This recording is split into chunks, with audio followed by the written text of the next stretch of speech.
Today we're going to spend an hour and explore this abandoned old Olympic dito sa Digos, ang Old Olympic Pines. So namatay yung GoPro ko, I don't know what happened.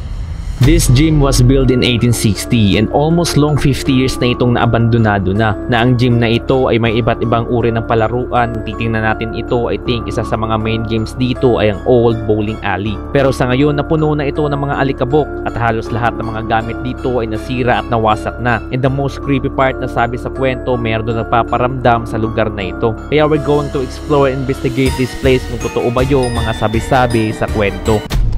Gagi, nagpe-flicker yung GoPro. Parang creepy na. Gagi. From Davao to Digos, almost 1 hour din yung biyahe at pagdating namin doon, nagsimula na kami magtanong sa mga lokal kung saan ba talaga ang gym na ito. Ma'am, pwede magtanong ma'am. Saan yung ma'am, Grand Mall?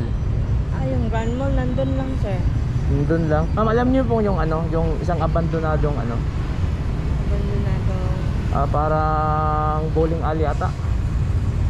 Basically, nahirapan talaga kaming hanapin ang lugar na ito. Buti na lang may nakilala kaming isang lokal na alam niya talaga kung saan ito matatagpuan. Kaya pwede magtanong niya. Kaya saan yung parang abandoned place dito ya?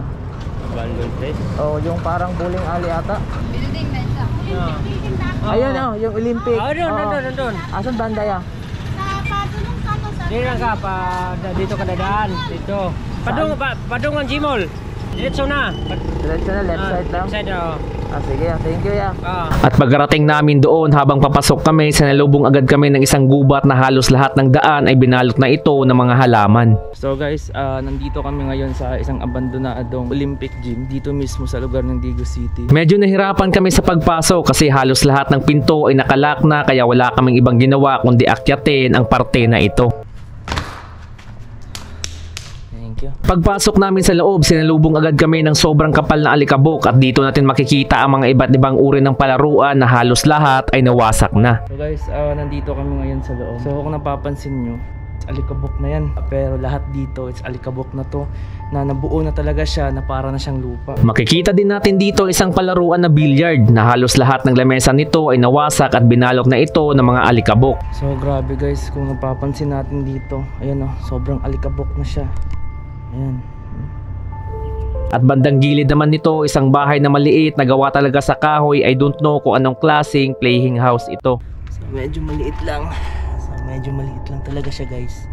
Ayan, pang bata talaga siya. Tapos dun sa dulo, ayan Sa gitna naman nito, dito natin makikita isang sobrang lawak na bowling alley na nagsisilbing main game sa gym na ito, but sad to say, halos lahat ng konsepto nito ay wasak na. So oldest and modern class talaga yung disenyo na nilagay at ginamit nila dito sa harangan na to. Tapos meron din tayong makikita dyan ng mga board. Ayan, syempre dito talaga yung mga manual ng mga palaruan ng mga bowling dati. Kaya lahat ng mga nakikita natin dito, it's manual talaga siya. Basically, ito yung isang bowling alley na manual lahat yung galawan na wala pang involvement about the technology. Manual talaga yung mga ginagamit dati. Kasi kung pansin nyo, ayan 1, 2, 3, 4. So meron pang parang guidelines na nilagay talaga nila dito para siguro pag habang naglalaro ka ng bowling, para makita mo agad kung ano talaga yung yun na nga guys, guidelines dito sa loob. Side of that, inikot namin yung buong lugar. Meron din tayong makikita ang isang bagay na parte ng bowling. Kung pansin nyo, halos lahat ng pagkagawa nito ay galing talaga sa kahoy. Ano to? Kahoy ba to? Ay, hindi. Ayo, kahoy nga kahoy siya guys, na solid. Also, yung strike area naman nila dito ay halos lahat ay gawa talaga sa materialis na kahoy. Pero ngayon, sirang-sira na at delikado na. Sobrang giba na. Tapos meron dun sa dulo na yon dressing room. So lahat ng mga taong galing laro, so doon nagbibihis talaga. Tapos hindi lang natin mapuntahan kasi because of this kind of area na delikado na. Mga kahoy na pudpud na, napansin nyo, delikado na talaga. Kaya bumalik ako sa daan at habang naglalakad ako, eto naman yung nangyari. Gagi, nagpipikir yung GoPro. Parang creepy na. Gagi. Hindi ko alam kung bakit namatay yung camera ko, pero hindi ko na lang pinansin ito at lumabas na kami sa lugar na ito. Nakakapangano lang talaga na medyo namatay siya bigla yung GoPro ko. Hindi naman siya lowbat, pero I don't know what happened. Kasi pagtuto ko dito sa lugar na to, yun na nga guys, namatay siya. Narinig ng kasama ko. Tapos comment daw below kung meron ba kayong nakikita or nararamdaman sa lugar dito, lalo na sa mga tao taga dito. So kayo na humusga guys.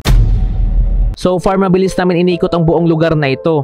Gustuhin man namin magstay ng overnight dito, pero nagbabantay at sinabihan kami na wag na magpagabi sa lugar na ito. Hindi namin alam kung bakit, pero until now ramdam ko pa rin yung isang saya at memories ng lugar na ito. At bilang respeto na lang sa lahat, sinunod namin yung iniwan na mensahe ni Kuya para to make safe, kasi hindi natin alam kung ano pa yung pwedeng mangyari, which is tama naman. But it's an honor and thankful na napadpad kami at na-document namin ang lugar na ito.